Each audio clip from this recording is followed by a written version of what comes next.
Hey everyone, it's Designoli here. So today I'm going to do a critique of Google Maps, and I am so excited to be doing this critique because today I am in London, so you get to see how the experience looks like when I am in another country and I'm actually traveling. So right now, as you can see on the splash page, we have a map of London, and I am near Tower of London right now. And at the top, we have the big search bar with the restaurants, groceries, coffee, and hotels, and other categories. And you can see that when I landed into the app itself, it shows you different areas of destination as well as different areas that have green and even busy areas. And you can see that there's a lot happening where I am currently, so that's very exciting. And as I scroll down, I see a video of celebrate 15 years of Street View, which I'm guessing is like an anniversary of Google's Street View with Google Maps. And then we have latest in Whitechapel, which I'm assuming is the area I'm in. Iconic places, how far they are from me. Basically popular places people visit like Tower of London, Tower Bridge, Sky Garden, etc. Oh, this is very cool. So let's go into Sky Garden. What is that?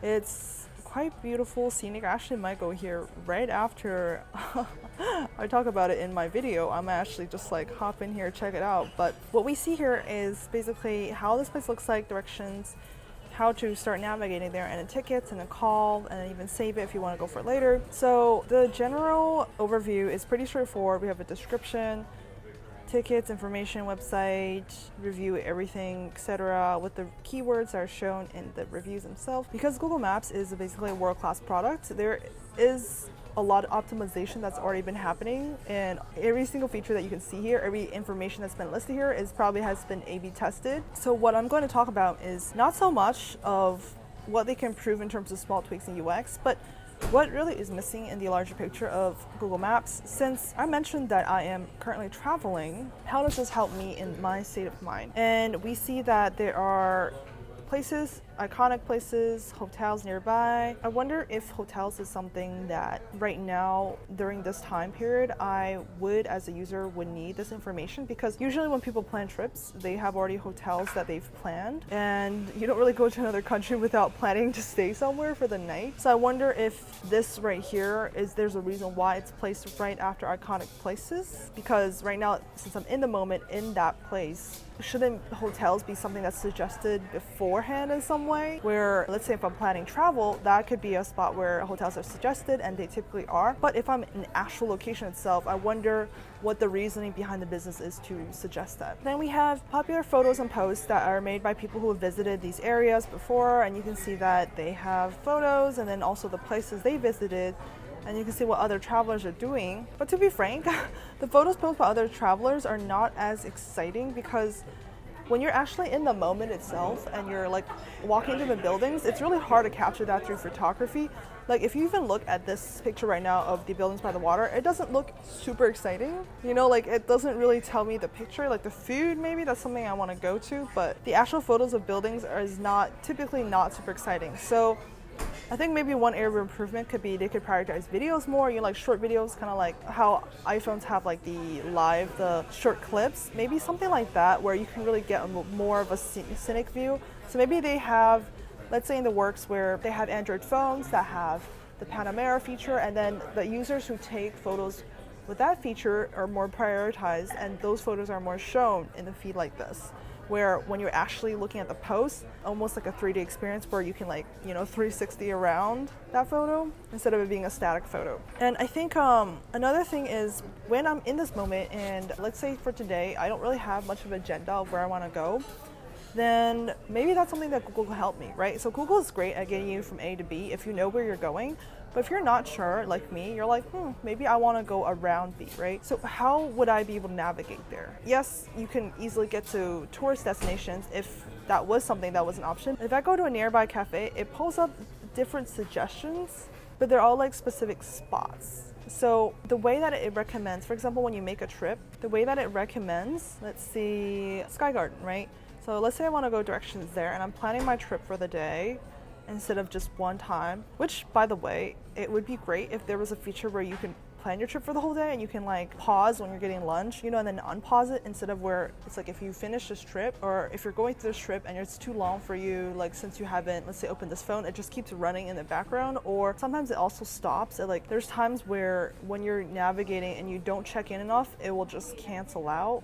That makes sense? So maybe there's a mode where it's like a day planning trip instead of one trip and then that's it. You know, it's kind of like a whole day event thing where you can pause and have certain breaks here and there and you can schedule certain things, but then it's not so much contingent on going there and then the navigation stops, but more like by time of where you should go. Once you go there, it will still keep running, and then you can still have, like, let's say, breaks that you can schedule, and then it accounts for that as well, instead of just being A, B, C, D. So let's say you're looking at Sky Garden and I want to go places around Sky Garden. Like, how does that work? And this is actually something interesting, because this is not something I've seen in the San Francisco one, where when you do add stop, you can actually select places like coffee shops and restaurants.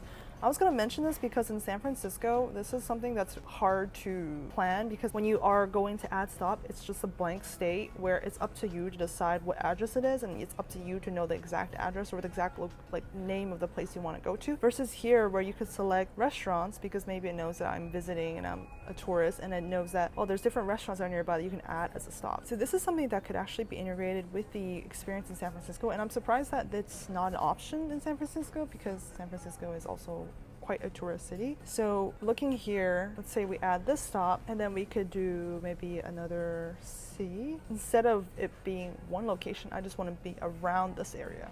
So perhaps an improvement could be, instead of restricting someone to go from A, B, C, it can be A, B to around C or around D. Right? So, you know, you don't have to be at one shop, but you can be around that area, and it's not going to try to like jerk you to the other location. Let's say there's a cafe you want to go to. You put that address in, and then sometimes you wander off. Like, you see another cafe you like, but Google Maps will just try to remind you that you're going the wrong place. So maybe as an option, it could be something like, around this area, I want to like meander through, right? I just want to like explore. So instead of it being a destination that's based on one address, it can just be an area map or some sort. And another thing, now that we're talking about the whole trip thing, is with Google Maps, it's pretty strict in terms of how you get somewhere. There's predetermined routes, and if you veer off those routes, then it's incorrect. It will try to correct you. So perhaps instead of it being right or wrong, up to you to like make those A, B, C, D decisions, maybe there could be a feature where you're like in this area, and then there's like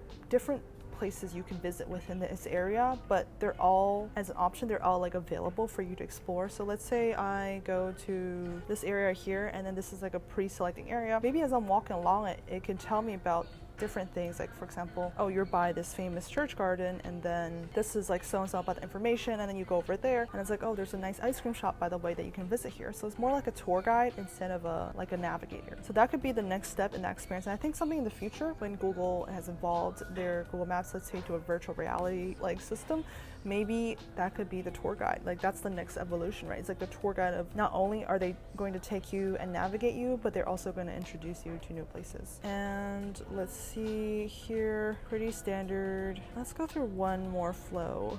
Let's say that I want to get directions to Marina. It's ironic because there's a Marina district that I might be moving to, but it's funny that the names are like repeating themselves when you visit different places. Ones are English, at least. Let's say I'm making a decision of going here. How do I look through this information and then see what I want? So let's look at the architecture of this page. It's overview, then it is description about the shop, and you can tap in and it will take you to about. If you tap that in, I guess that's more of a description. This is like a short intro, and then the about is more context, maybe. Then we have the admission price. That's important because a lot of people are, well, most customers are very price sensitive. Then we have address, the hours, the website, and then suggest and edit. And at the top we have, let's see, overview, updates. Okay, updates just ends up being like a blog post area. I don't know if that's the original intention. Maybe updates was meant to be about like certain events that are happening, or if the shop has updated their hours, for example, for events like, let's say, special holidays. But in the end, it ends up being somewhere where people just post about going there. And I guess the use case intent originally was maybe like updates in terms of people visiting the shop, and then there's like different things on the menu, or the visiting shop and there's different hours. What ends up happening in the main use case is that it's becoming more of an area where people just post as like sort of like a blog or like social media sharing area. Then we have directory, which assuming is like services that are around here. I'm actually not really clear what this page is. And then reviews. Okay, that's pretty straightforward. Still kind of confused about directory. I guess maybe these are things that are located within it, but the only thing that's located within it is the shipping service. Then we have photos. So let's say I'm making a decision to look at a review for, let's say, a place that I would want to like walk to, and if it's convenient. So then I see, is it convenient to walk to? And then one of the main keywords is walk, so I tap through that. And then it's interesting that the walk word is not highlighted. Oh, it is highlighted. It's just not super bold. It's like very subtly highlighted. I guess if there's one change I would make is maybe highlight it a bit more, because there's times when, when you're looking for certain keywords on a website, and then sometimes the text is too similar to the highlight color. It's kind of hard to see. So I think in this case scenario, I would probably make the text just a bit bolder. And then instead of it having another pop-up, maybe it could expand instead. And I think this is because their current design system, this is what has been already like coded in their component library, where a pop-up opens up from this page. So that's why it's popping up like that, because it also is something that maybe is easier to have photos in with this. For example, if you had an expand pattern, then you would expand the photos all the way down, and then you would have to collapse it. So I guess that's why they have a sheet. But then for short reviews, it's kind of annoying to have to open like 30 different sheets, one to tap in order to like get somewhere, and then your finger has to keep traveling back and forth in order to open and close something, and then go back down. It's like opening a drawer and then pushing it back, and then like keep going down and like looking through every single drawer. So I guess a bit of refinement here could be expansion and collapsing, and then maybe for the photos it could just be swiped through, but maybe that's something they've tested and the pattern doesn't really work for some demographic people. Not really sure why they have a pop-up. I think pop-ups are good only if it's something that I'm actually trying to think of a good use case for pop-ups right now, and I can't think of one. If you have any, and let me know in the comment section. But I think overall pop-ups should be avoided as much as possible if it disrupts the other experiences. Like for example, if you're browsing on the internet and something pops up and takes over the whole control of the page, that's a bad UX practice as defined by Alan Cooper. In this case, you can argue that, well, the user this is the main thing they're looking at, but then if you look at the review with one photo and then one text, there's not really much of the space after that. So I think in an ideal world, this would be able to have something that could utilize the bottom part of this page, whether that could be a highlight of the next review or like maybe previous reviews this user has done. Not sure, but as of now, I think it's intentionally left there because through A/B testing, this is probably one of the better patterns. And then also again, because of the component library that's already been coded, like does it justify to add something that's expanding, collapsing, and then add it to the design system as well as the component library, and then spend essentially millions of dollars to upgrade this for that small interaction design upgrade. So let's say we're walking and I'm seeing, okay, this is an easy walk. And another thing is sometimes certain words can be taken out of context. Like if you were talking about a walk, let's say in terms of walkability within the actual arena itself, that can be very different than walking to somewhere, because walking to somewhere means that how easy is it to get there through foot versus like walking within the area itself. Like how easy is it to walk around this area? Like for example, is it a lot of walking in this area?